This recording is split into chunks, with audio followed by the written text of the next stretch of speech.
साहित्य, कला और संस्कृति की पहली ऑनलाइन वीडियो पत्रिका ताना बाना में आपका स्वागत है। मैं हूं मुकेश कुमार। दोस्तों, साहित्य, कला, संस्कृति में हम सब क्या ढूंढते हैं? समाज का सच या विशुद्ध मनोरंजन? क्या हम अपने अनुभवों की पुष्टि पाकर खुश होते हैं या उन अनुभूतियों का साक्षात करके जिनसे हम अब तक अपरिचित थे? क्या अच्छा देख पढ़ सुनकर हम बेहतर रचने के लिए प्रेरित होते हैं? ये सामान्य से सवाल दरअसल रचनाओं और उनका आस्वाद लेने वालों दोनों को परिभाषित करते हैं। इस साधारण से विचार को आपसे साझा करते हुए पेश है आज का ताना बाना। ताना बाना में आज आप देखेंगे, क्या लेखकों को राजनीति से दूर रहना चाहिए? ये मुद्दा है आज की बहस का और इसमें हिस्सा ले रहे हैं वरिष्ठ लेखक एवं कवि राजेश जोशी और विभूति नारायण राय। वरिष्ठ कवि अशोक वाजपेयी दूसरी आवाज में बात करेंगे साहित्य और समाज के रिश्तों की, और अंत में सुपरिचित व्यंग्यकार ज्ञान चतुर्वेदी का स्तंभ ना काऊ से बैर, जिसमें आज वे लेकर आए हैं कुछ प्रश्न कथाएं। अक्सर लेखकों, रचनाकारों पर यह आरोप लगाए जाते हैं कि वे राजनीति कर रहे हैं, यानी वे एक ऐसे काम में मुब्तला हैं जो उन्हें नहीं करना चाहिए, जो उनके लिए अवांछनीय है। लेकिन क्या सचमुच में लेखकों को राजनीति से परे रहना चाहिए? इससे भी बड़ा सवाल यह है कि जो लोग इस तरह की मांग करते हैं, क्या वो खुद भी एक तरह की राजनीति नहीं कर रहे होते हैं? आज की बहस इन्हीं सवालों पर केंद्रित है और इस पर हिस्सा लेने के लिए हमारे साथ हैं वरिष्ठ कवि राजेश जोशी और वरिष्ठ लेखक वीएन राय।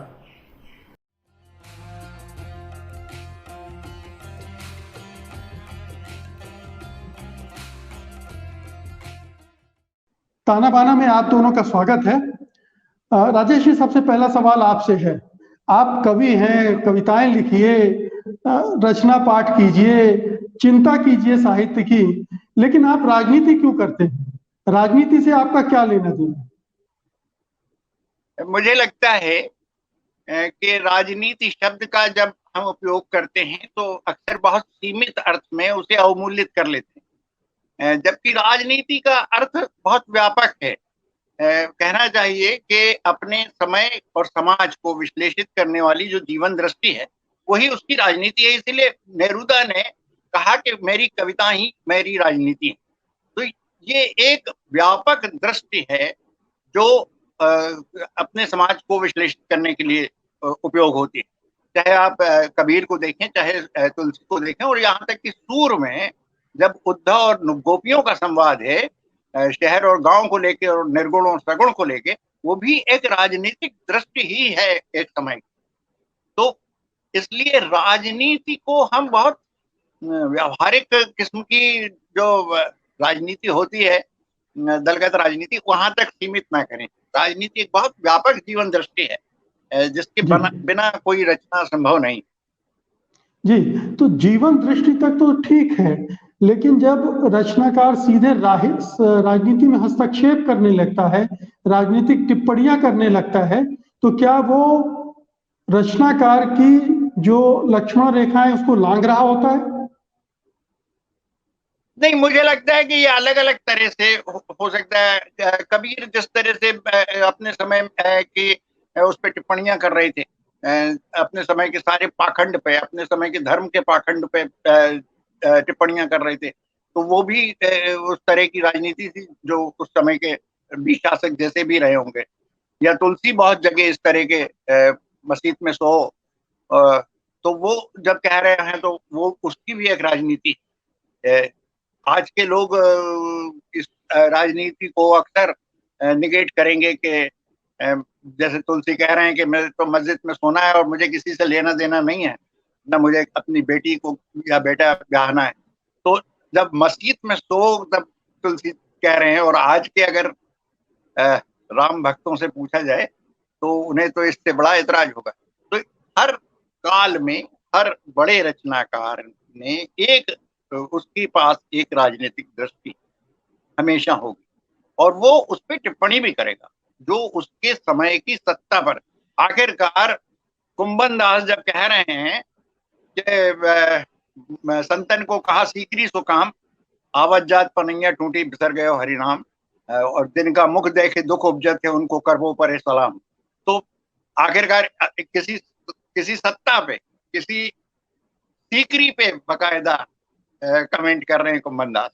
तो इसलिए कहीं भी कोई भी यानी कोई भी रचना उठाकर देखें हम, आदिकाल से लेके अभी तक, मीरा हो, पूर हो, कोई भी हो, और बिल्कुल प्रेजेंट तक, तो मुझे नहीं लगता कि उसमें राजनीति तो विन्यस्त है, जो मतलब उसे राजनीति से अलग कर नहीं सकते। जी, तो विभूति जी जब सब राजनीति से जुड़ा हुआ है, सारी रचनाओं में राजनीति है, सारे रचनाकार कहीं ना कहीं राजनीति कर रहे होते हैं, तो राजनीति को इतना अवैध कार्य क्यों बताया जाता है? ये क्यों कहा जाता है कि रचनाकारों को राजनीति से दूर रहना चाहिए? देखिए, जो ये कहते हैं कि रचनाकारों को राजनीति से दूर रहना चाहिए, वो भी एक खास तरह की राजनीति कर रहे होते हैं। दरअसल राजनीति का विरोध खुद में अपने आप में एक राजनीति है। तो ये राजेश ने बहुत सही कहा कि अपने समय और समाज को समझने के लिए जो एक दृष्टि की आवश्यकता होती है, और वो अगर वो सम्यक दृष्टि है तो वही एक सही राजनीति है। राजनीति का विरोध तो मेरे ख्याल से सबसे बुरी राजनीति है। आप जो कह रहे थे शायद उसमें कुछ इस तरह का भ्रम हो रहा था कि एक रचनाकार को किसी राजनीतिक दल का सदस्य होना चाहिए, या एक रचनाकार को उस तरह की राजनीति करनी चाहिए जिसमें चुनाव सम्मिलित हो, जिसमें झंडे लेकर के सड़क पर निकलना जरूरी हो, जिसमें नारे लगाना जरूरी हो। तो मैं नहीं समझता कि राजनीति को एक रचनाकार के संदर्भ में राजनीति शब्द का अर्थ उस तरफ आप ले जा सकते हैं। दरअसल जैसा अभी राजेश ने कहा कि पाब्लो नेरूदा ने कहा कि मेरी कविता ही मेरी राजनीति है। मेरी राजनीति जी, जो रचनाकार जो लिखता है वही उसकी राजनीति है। मेरा लिखा हुआ मेरी समझ को स्पष्ट करता है, अब राजेश जी का लिखा हुआ उनकी समझ को स्पष्ट करता है। तो ये हम सब की राजनीति है। आप अच्छा, इसका हम कैसे सेलेक्टिव इस्तेमाल कर सकते हैं, ये बड़ा अच्छा अभी तुलसी का एक उदाहरण दिया। तुलसी की उन पंक्तियों को आज का जो सांप्रदायिक विद्वेष का या उन्माद का समय है उसमें हम इस्तेमाल कर सकते हैं, लेकिन उसी तुलसी ने यह भी कहा है कि पूजो विप्र सकल गुणहीना, विप्र की मैं पूजा करूंगा चाहे उसके पास कोई गुण ना हो, और शूद्र चाहे जितना भी गुणशाली हो, गुणवान हो, वो मेरे लिए त्याज्य है। तो तुलसी की एक राजनीति वो भी है। तो एक तरह से मेरे लिए तुलसी एक ब्राह्मणवादी, वर्चस्ववादी, वर्ण व्यवस्था का समर्थन करने वाले कवि हैं, उस तरह की राजनीति कर रहे हैं। लेकिन उनके लेखन में ऐसे स्वर भी मिल जाएंगे जो उन्हें मस्जिद में सोने की बात तो वो कह रहे हैं, वो ये कह रहे हैं कि मैं किसी ना मुझे किसी से अपनी बेटी ब्याहनी है, ना मेरा कोई स्वार्थ है, मैं तो अपने मन की बात कहूंगा। तो एक वो भी राजनीति है। तो हम किस तरह इस्तेमाल करते रचनाकार का, हमें ये देखना होगा। और मैं समझता हूँ कि अगर कोई रचनाकार ये कहता है कि वो राजनीति से पूरी तरह निरपेक्ष होकर के लिख रहा है, तो मेरा मानना है फिर वो समाज से निरपेक्ष होकर लिख रहा है, और समाज से निरपेक्ष तो कोई बड़ा साहित्य नहीं हो सकता। राजेश जी, अभी जो विभूति जी ने कहा कि सक्रिय राजनीति में हिस्सा लेना, चुनावी राजनीति में हिस्सा लेना, या झंडे लेकर निकलना, ये राजनीति दूसरी है। लेकिन अगर इस राजनीति से भी लेखक जुड़ना चाहे तो ये क्या कोई अपराध है, कोई पाप है कि आप चूंकि रचना कर्म में लगे हुए हैं इसलिए राजनीति एक ऐसी चीज है जिससे आपको दूर रहना चाहिए, वो एक अस्पृश्यता वाला क्षेत्र है जहां आपको दाखिल नहीं होना चाहिए? नहीं, आप देखें सेकंड वर्ल्ड वार, हम लोग थोड़ा सा इतिहास में जाएं और सेकंड वर्ल्ड वार के समय फासिज्म के विरुद्ध कितने सारे लेखक बकायदा उतरे। जेवियर हेराल्ड का एक एग्जाम्पल है, जो कि 26 साल की उम्र में बंदूक लेकर पेरू की क्रांति में उतर गए। तो वो तो बड़े कवि थे, और उस पर एक पूरी पेरू में बहस हुई कि ऐसा करना चाहिए या नहीं करना चाहिए किसी को बंदूक लेकर। पर ऐसे बहुत सारे उदाहरण हैं सेकंड वर्ल्ड वॉर के समय के, जिसमें बहुत सारे लेखक जो बहुत महत्वपूर्ण लेखक थे, बहुत महत्वपूर्ण आलोचक थे, वो भी उसमें पार्टिसिपेट कर रहे थे। बहुत सारे लेखक जेलों में डाले गए। हमारे बिल्कुल आसपास के उसमें देखें तो फैज को तो सबसे ज्यादा पाकिस्तान में जेलों में रहना पड़ा। और ऐसे सिर्फ फैज ही अकेले नहीं है, यानी मतलब मैं फैज का इसलिए उदाहरण दे रहा हूँ कि फैज एक हमारे कॉन्टिनेंट के महान कवि हैं जिन्हें अपने एक्टिविज्म के कारण भी जेलों में जाना पड़ा। तो ऐसा नहीं हुआ, चाहे नाजिम हिकमत का उदाहरण ले लें, चाहे नेहरूदा को तो ये माना जाता है कि नेहरूदा को तो यानी राष्ट्रपति का पद ऑफर यानी राष्ट्रपति का चुनाव लड़ाया जा रहा था, तो वो रहे हैं और अपने यहाँ भारत में भी वो राजदूत रहे हैं। तो ऐसे बहुत सारे राजनीतिक हैं जो यानी बहुत सारे कवि हैं, बहुत सारे लेखक हैं जो राजनीति में दूसरे स्तर पर भी यानी एक्टिविज्म के स्तर पर भी सक्रिय रहे। इसके बहुत सारे उदाहरण हमें मिल जाते हैं। सेकेंड वर्ल्ड वॉर के खास तौर से जब फासिज्म के अगेंस्ट लड़ने वाले बहुत सारे लेखक मिल जाते हैं और फासिज्म के पक्ष में बयान देने वाले भी बहुत सारे बड़े लेखक आपको मिल जाते हैं। तो एजरा पाउंड जैसे बड़े लेखक मिल जाते हैं जो फासिज्म का समर्थन कर रहे थे, उसके लिए रेडियो अनाउंसमेंट कर रहे थे। तो ये दोनों, मैं यानी किसी पर्टिकुलर राजनीति की बात नहीं कर रहा, पर ऐसा एक राजनीति के लिए नहीं, बहुत सारी राजनीतियों के लिए लेखक करते रहे। तो सिर्फ एक ही राजनीति नहीं है कि एक झंडा लेके हम लोग जो विरोध में उतर रहे हैं वही राजनीति कर रहे हैं, वो भी राजनीति कर रहे हैं जो दूसरे तरह का, दूसरे कलर का झंडा लेके मैदान में। तो दोनों तरह क्या हो सकता है। एक्टिविज्म अनिवार्य नहीं है, बहुत सारे लेखकों ने नहीं एक्टिविज्म में भाग लिया, पर ऐसे उदाहरण भी मिल जाते हैं। तो इसलिए ये नहीं से कोई नियम नहीं बनाया जा सकता कि एक्टिविज्म जो है उसके लिए लेखक प्रतिबंधित है या लेखक को नहीं करना चाहिए। मुझे लगता है कि बहुत सारे लेखकों ने किया है और हमारे कॉन्टिनेंट में किया है। हमारे यहाँ से मखदूम वगैरह सबका नाम लिया जा सकता है, मैं बहुत सारे नाम नहीं लेना चाह रहा, पर मखदूम बिल्कुल सक्रिय राजनीति में थे और उर्दू के जी रहे हैं। शैलेंद्र थे, हर जोर जुल्म की टक्कर में हड़ताल हमारा नारा है लिखने वाले। तो ऐसे राजनीति करने वाले एक्टिविस्ट पोइट भी या एक्टिविस्ट राइटर भी हिंदी में और बल्कि पूरी दुनिया में, सिर्फ हिंदी तक मैं सीमित नहीं करूंगा, पर मतलब पूरी दुनिया में ऐसे बड़े राइटर रहे हैं जो एक साथ दोनों काम करते हैं। जी विभूति जी, कभी कभी ये जरूरी हो जाता है कि रचनाकार भी राजनीति में हस्तक्षेप करे। अगर राजनीति में कुछ इस तरह की चीजें घटित हो रही हैं जो समाज के लिए हानिकारक है, समाज के लिए नुकसानदेह है, देश के लिए नुकसानदेह है, भविष्य पर एक तरह का कुठाराघात कर रहे हो, तो ऐसे समय में अगर वो राजनीति में निरपेक्ष हो जाए तो ये तो मामला निरपेक्ष होना भी होगा एक तरह से। जी आपने बिल्कुल सही कहा। असल में चुप्पी भी एक बहुत बड़ी राजनीति है। आज हमारे देश में आप देख रहे हैं जिस तरह की परिस्थितियां हैं, एक खास तरह का धार्मिक उन्माद पैदा किया जा रहा है, लोकतंत्र के विरोध में बहुत सारी चीजें हो रही हैं। तो अगर कोई लेखक अपने लेखन से इनका विरोध नहीं कर रहा तो वो भी एक राजनीति है। चुप्पी ज्यादा खतरनाक राजनीति है। और मैं बिल्कुल सहमत हूँ राजेश जी की बात से कि कोई आप रूल ऑफ थंब नहीं बना सकते। आप ये नहीं कह सकते कि अगर कोई लेखक सड़क पे नहीं निकला तो वो जो जनतंत्र समर्थक जो प्रवृत्तियां हैं उसका समर्थक नहीं है। वो घर में रह करके अपने लेखन से भी जनतंत्र का समर्थन कर सकता है और कई बार वो बाहर भी निकलता है। अभी बहुत अच्छा उदाहरण इन्होंने 2-3 लेखकों के उदाहरण दिए। तो मैं तो अपने बगल में देखता था, राही मासूम रजा और कैफी आजमी दोनों मेरे गांव से करीब बराबर की दूरी पर थे और राही बड़े लेखक थे, इसमें कोई शक नहीं। लेकिन राही एक बार गंगौली छोड़ के गए, फिर दोबारा लौट के नहीं आए।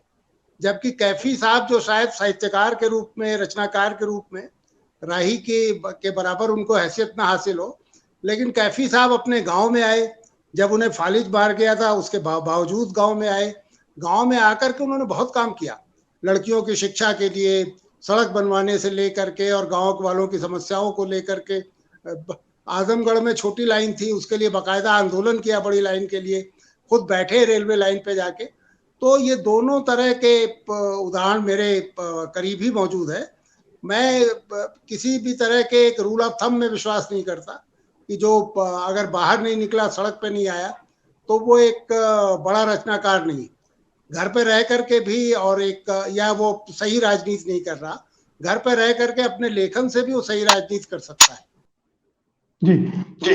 4-5 साल पहले जो घटना हुई थी अवार्ड वापसी की, उसके बाद से खास तौर पर ये चीज कही जाती है कि लेखक राजनीति कर रहे हैं, लेखकों को ये नहीं करना चाहिए। ये अवार्ड वापसी का बहाना करके ये सब एक खास तरह की राजनीति को बढ़ावा देना या एक खास तरह की राजनीति पर अटैक करना, एक खास राजनीतिक दल पर अटैक करना है।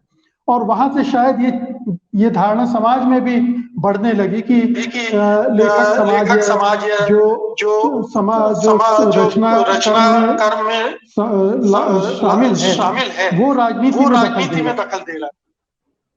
देखिए, अवार्ड वापसी अगर की राजनीति थी, अवार्ड वापसी में बुराई क्या थी? अगर राज्य फासिज्म पर उतारू हो जाए तो अवार्ड वापसी जैसी राजनीति को आप जायज ठहराएंगे?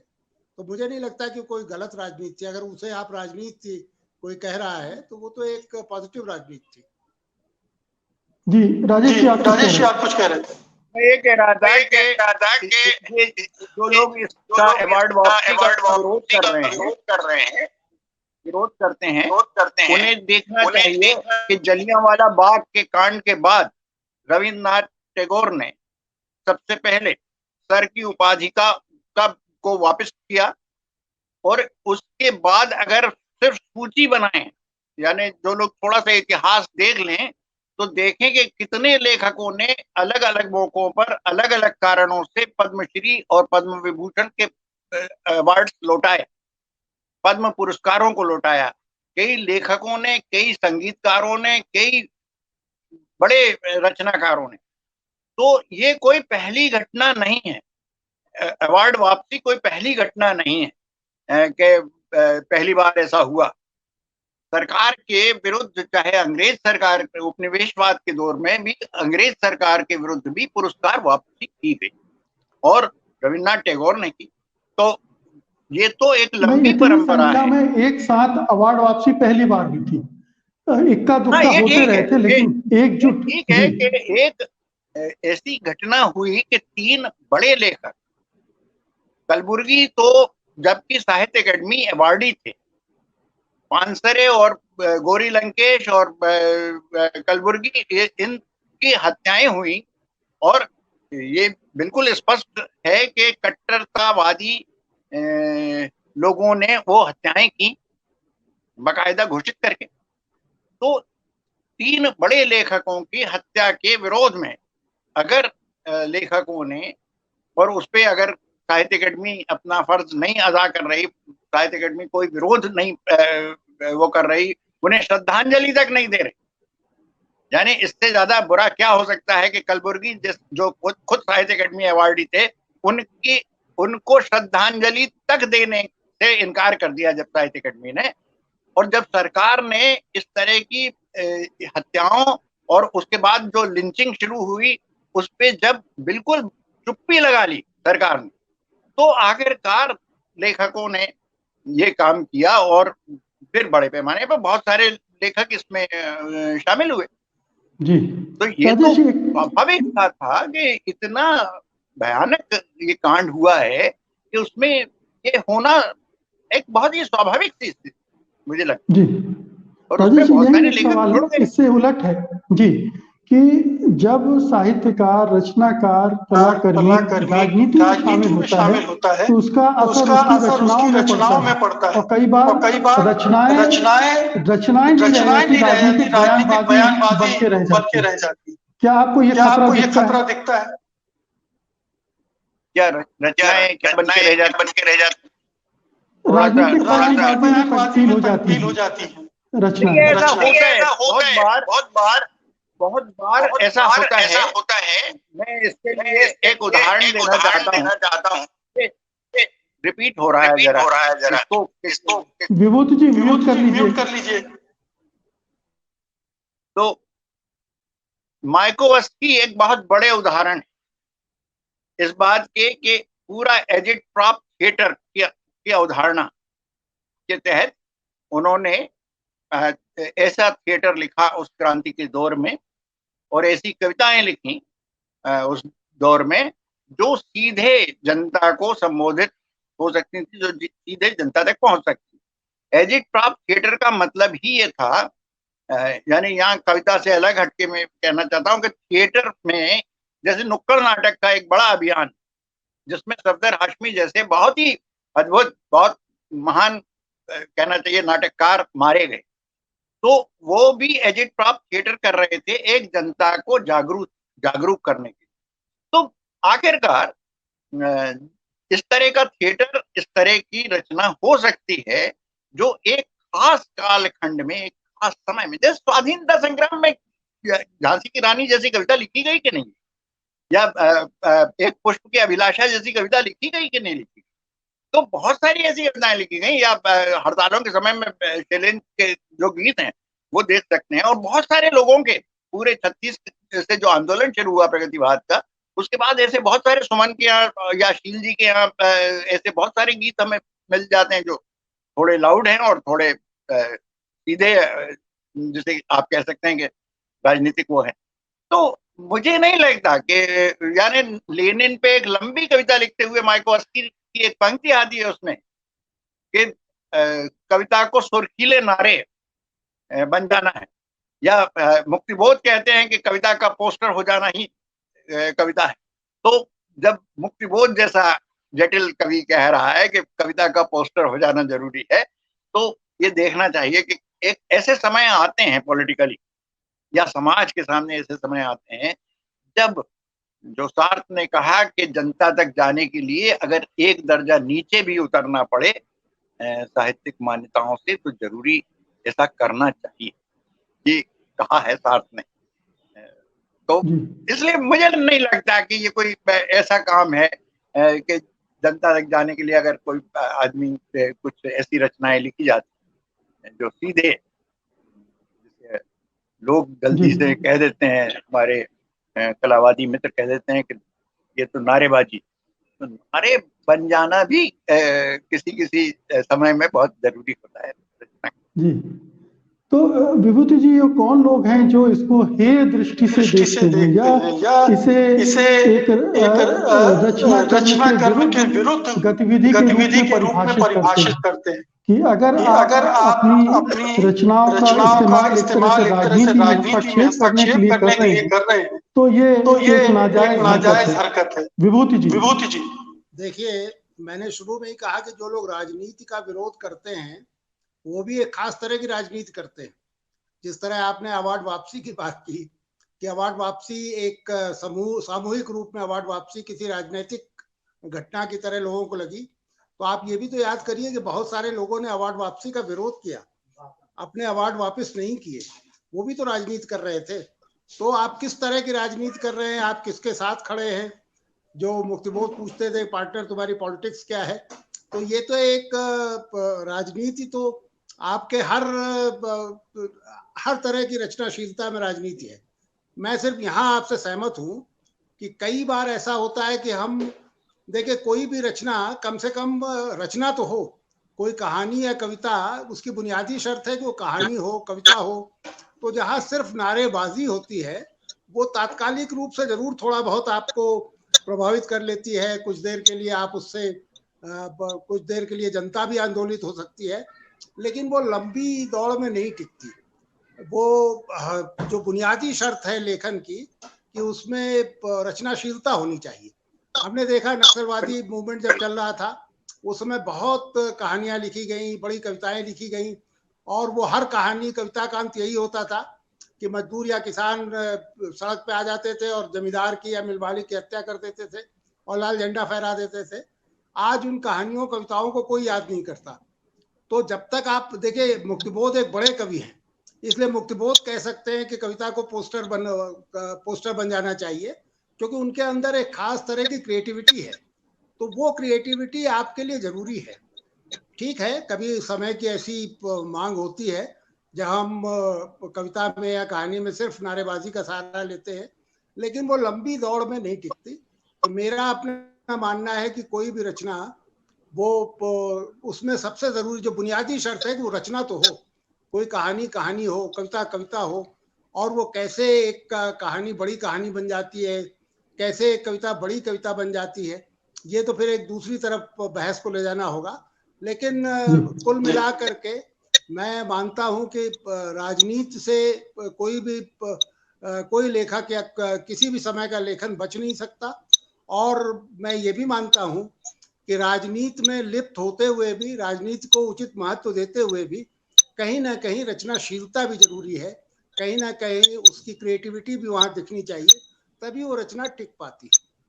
जी, अंतिम टिप्पणी राजेश जी मैं आपकी चाहता हूँ कि अगर बहुत सारी रचनाएं हैं जो सीधे तौर पर राजनीति की बात नहीं करती है, लेकिन वो राजनीति से मुक्त हैं, ये नहीं कहा जा सकता, क्योंकि आप कह चुके हैं कि ये तो एक दृष्टि है और हर लेखक के पास कोई ना कोई दृष्टि तो होती है, वो दृष्टिहीन नहीं होता है और वो दृष्टि ही उसकी राजनीति भी होती है। तो हम किसी को भी बरी नहीं कर सकते इस आरोप से कि वो राजनीति में सक्रिय है। जी नहीं, तो विभूति जी ने ठीक कहा बिल्कुल, कि जो लोग ये सोच रहे हैं कि वो राजनीति नहीं कर रहे, उनकी भी एक राजनीति है। इसे बहुत स्पष्ट रूप से, जैसे पुरस्कार वापसी को राजनीति मान लिया गया, पर अनुपम खेर ने जो पुरस्कार वापसी करने वालों के खिलाफ जो जुलूस निकाला, वो राजनीति थी या नहीं? वो भी एक राजनीति, और उसमें बकायदा लेखकों के खिलाफ नारे लगाए गए और बहुत गंदे नारे लगाए गए। तो अनुपम खेर जो कर रहे थे वो भी राजनीति थी, उसे भी राजनीति कहा जाना चाहिए। वो सत्ता के पक्ष की राजनीति थी, वो लेखकों के विरोध की राजनीति थी। हालांकि एक कलाकार लेखकों के विरोध में इस तरह की राजनीति करे, यह आश्चर्यजनक था, पर उन्होंने किया। तो ऐसा नहीं है जो विभूति जी कह रहे थे कि ऐसे बहुत सारे लेखक थे जिनने वापस नहीं किया, जो चुप लगा गए, तो वो भी तो आखिरकार एक राजनीति कर रहे थे कहीं ना कहीं, या उनका भी एक राजनीतिक दृष्टिकोण था।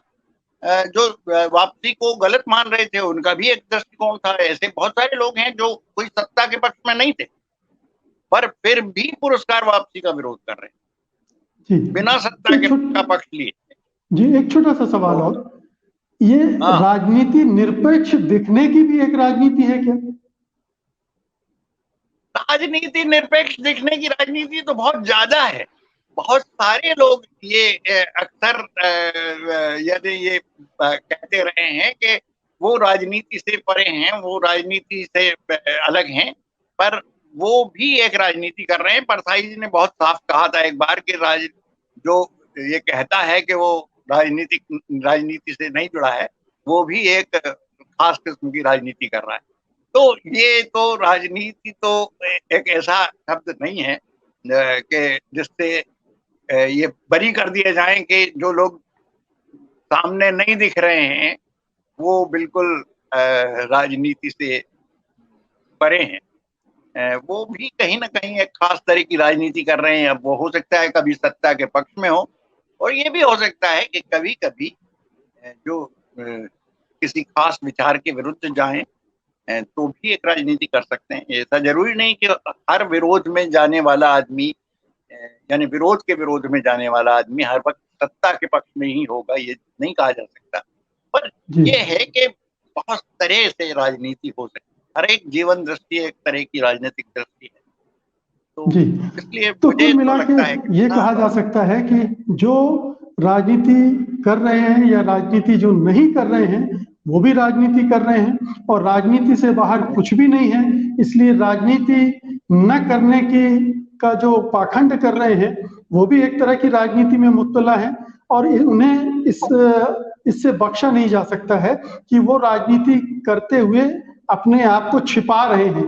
ये एक तरह का कहना चाहिए पाखंड है, समाज के साथ धोखाधड़ी है। तो राजनीति तो हो रही है, ये जरूर है कि वो एक रचनाशीलता के दायरे में अगर राजनीति हो रही है तो वो रचना कर्म में शामिल हो जाएगी और उसका अपना महत्व होगा।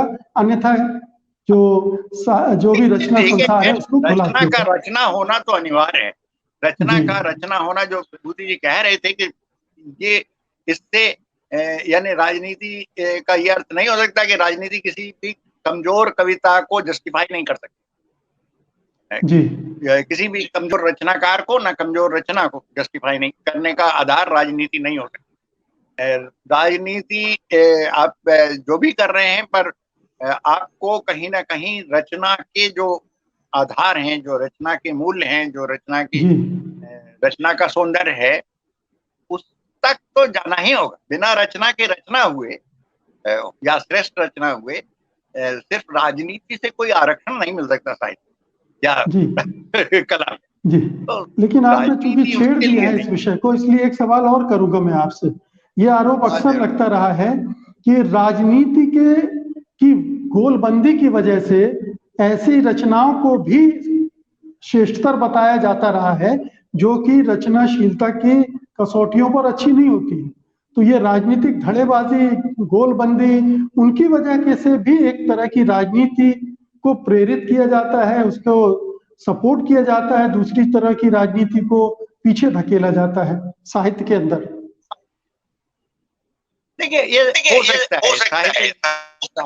साहित्य के ऐसा संसार है, उसमें ये जो कहा जाता है कि ग्रुप बंदी है, समूह है, तो समूह तो हर जगह होते हैं। जहाँ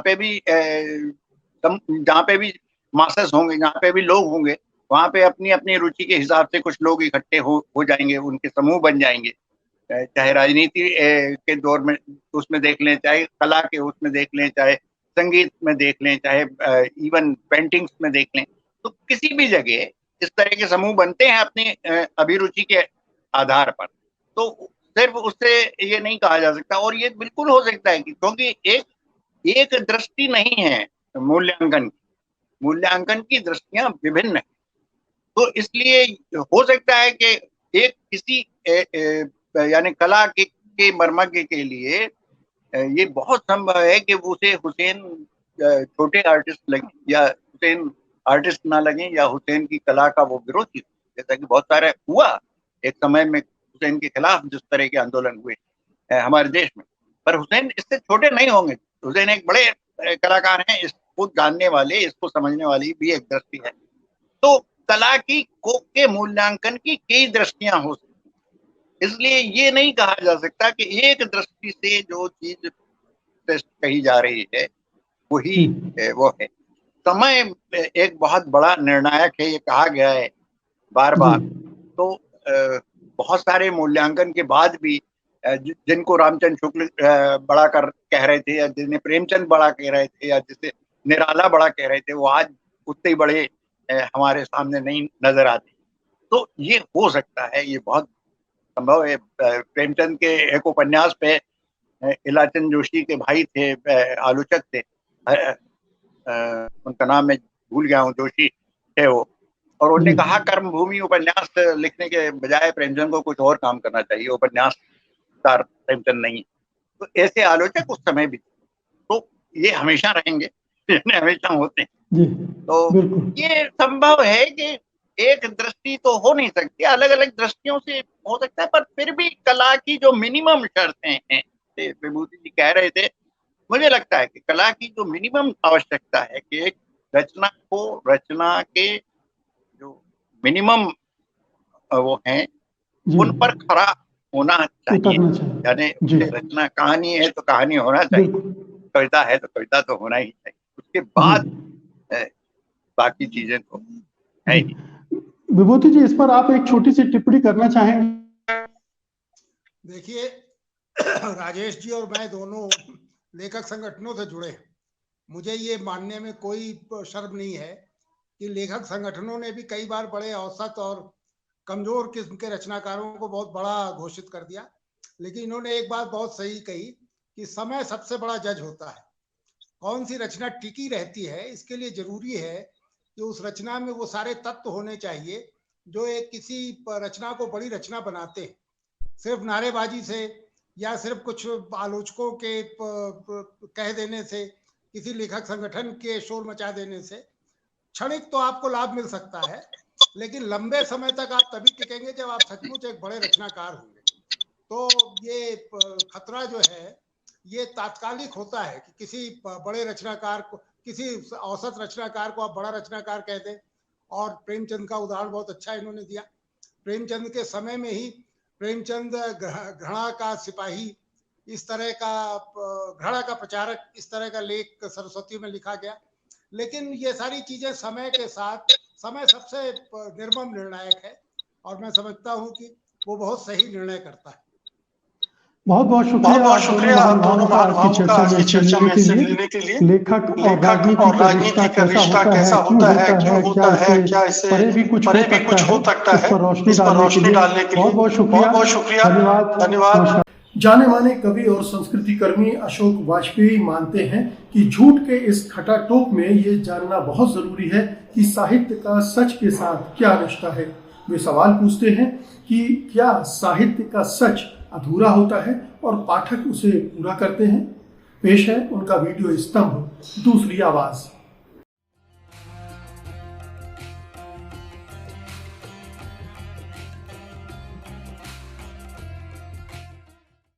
नमस्कार। दूसरी आवाज में आज मैं बात करना चाहता हूं साहित्य और सत्य के संबंध पर। हो सकता है कुछ लोगों को ये बात अटपटी लगे, क्योंकि हमारे समय में झूठों का ऐसा घटाटोप है और झूठों के बढ़ने फैलने के इतने अपार साधन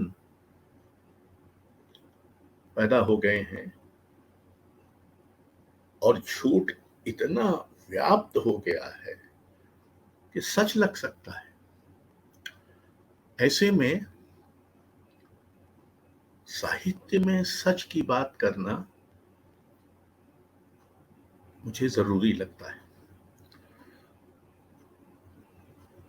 साहित्य और सच के संबंध पर आधुनिकता के संदर्भ में तो विचार हुआ है। हमारे कई लोगों ने, जैसे अंगे ने इस पर विचार किया है, कविता में भी विचार किया है और अन्यत्र भी विचार किया है। लेकिन हमारी परंपरा में साहित्य और सत्य के संबंध पर कोई विशेष विचार नहीं हुआ है। फिर भी चूंकि अब हम एक आधुनिक काल में हैं, सच पर विचार करने की जरूरत है साहित्य के संदर्भ में। पहली बात तो ये है कि साहित्य का सच साझा सच है। आप ये भी कह सकते हैं कि साहित्य के सारे सच अधूरे सच होते हैं और वो पूरे तभी होते हैं जब पाठक और रसिक उसमें थोड़ा सा अपना सच भी मिलाते हैं। यही कारण है कि एक ही कृति के, एक ही रचना की कई व्याख्याएं हो सकती हैं और सब कुल मिलाकर वैध ही होती है। दूसरी बात यह है कि सच की साहित्य के पास कोई बपौती नहीं है, कोई एकाधिकार भी नहीं, बल्कि साहित्य तो सच का दावा नहीं करता। कई बार तो वो एक तरह से झूठ बोलकर सच कहता है। सच का दावा करने वाले तो आजकल बहुत हैं, राजनेता, धर्म नेता, मीडिया कर्मी, ये सब, इन सब को ये ख्याल है और ये भ्रम है कि सच उनके पास है। साहित्य को ऐसा कोई भ्रम नहीं है। उसका सच खुद ऐसा है जिस पर वो संदेह करता है।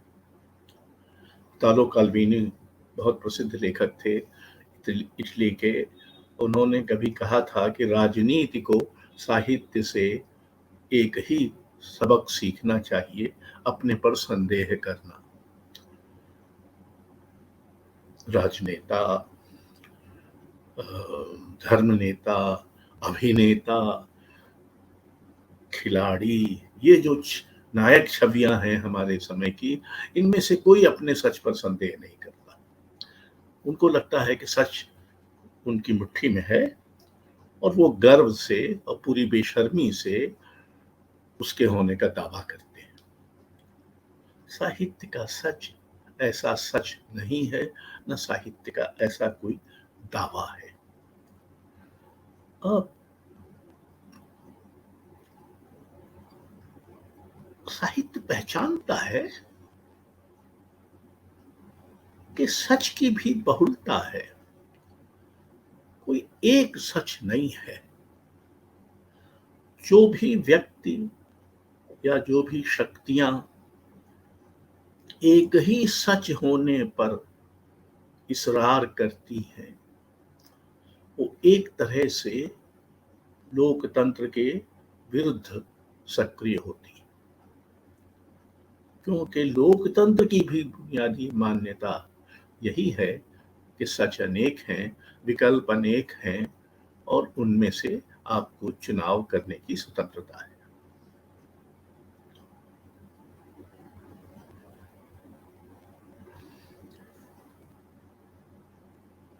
हम अक्सर साहित्य की समझ को वैसी ही गहरी और एक परत वाली बना देना चाहते हैं जैसे मसलन खबर की हमारी समझ होती है।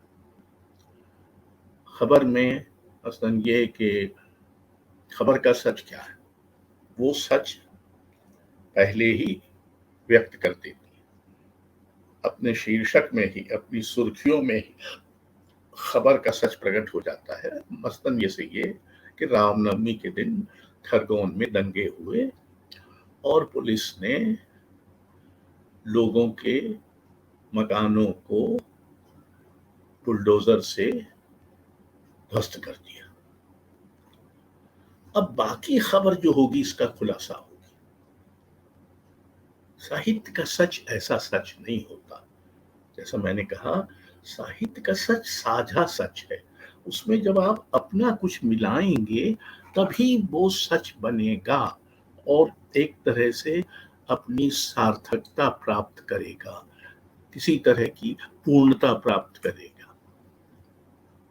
वैसे भी जिसे हमारे भाषा में साहित्य कहते हैं, उसमें साहित्य का भाव है, यानी मेरा सच और आपका सच एक दोनों के सहित होने से सच बनेगा।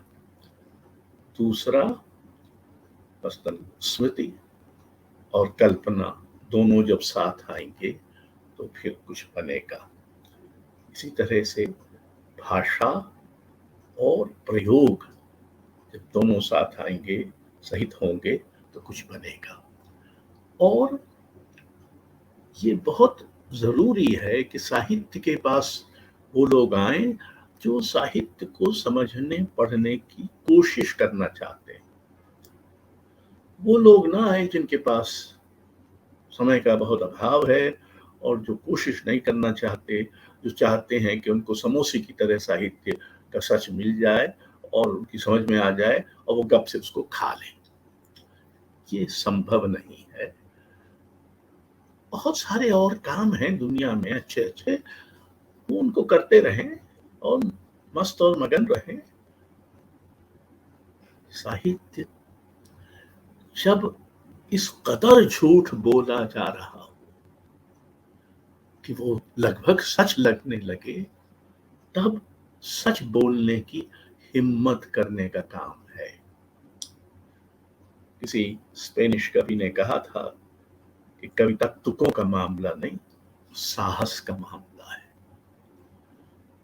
हमारे समय में और हमारे देश में इस समय हम जिस विकट परिस्थिति में फंसे हुए हैं, जिसमें सच को जानने के और समझने के हमारे साधन निरंतर घट रहे हैं, उस समय मित्रों साहित्य एक ऐसा विश्वसनीय साधन है, ऐसा प्रामाणिक साधन है जो आपको अपने समय का, उस समय में व्यक्ति की विडंबना का, उसमें आत्म के विपर्य का सच बता सकता है।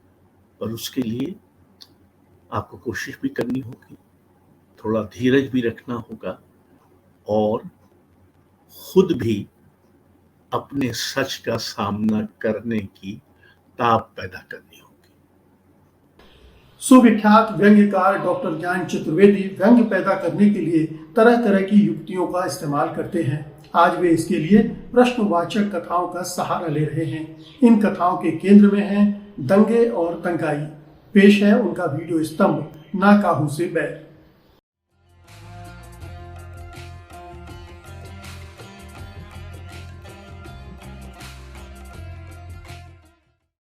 मैं आज कुछ प्रश्नवाचक कथाएं पढ़ना चाहता हूं, क्योंकि माहौल ऐसा है कि सांप्रदायिकता बहुत डरावनी रूप में और बड़े दूसरे भेष के साथ हमारे सामने है। तो मैं दंगे पर मैंने कुछ कथाएं लिखी थी, बहुत छोटी हैं, 3-3 लाइनों की कथाएं हैं। और आमतौर पर एक ज़माने में शिक्षाप्रद कथाएं कही जाती थी ना, तो ये शिक्षाप्रद कथाएं नहीं है, ये प्रश्नवाचक कथाएं। एक मैं कथा पढ़ूंगा 3-4 लाइन की, उसमें से कुछ प्रश्न निकलेंगे और उन प्रश्नों में ही उत्तर है और उन प्रश्नों में ही उस कथा का सारा सार है और उन प्रश्नों में ही व्यंग्य है सारा।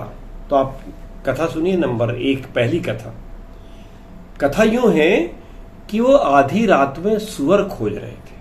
सुअर मिले तो मस्जिद के सामने काटकर फेंक दे। बहुत देर तक नहीं मिला सुअर। यार, सुअर ना मिला तो क्या, हम गाय काटकर मंदिर के सामने फेंक देंगे, दंगा तो होगा। ये कथा है। प्रश्न इनमें से ये उठता है इस कथा से कि बताओ कि ये किस धर्म के लोग हैं जो सुअर भी काटने को तैयार हैं और गाय को भी काटने को तैयार हैं। दूसरा प्रश्न मेरा ये है कि बताओ कि दंगे शुरू करने के लिए आज तक कितने सुअरों ने और गायों ने अपनी जान दी। और तीसरा मेरा प्रश्न है कि बताओ कि गाय और सुअर ने धर्म का बिगाड़ा क्या है।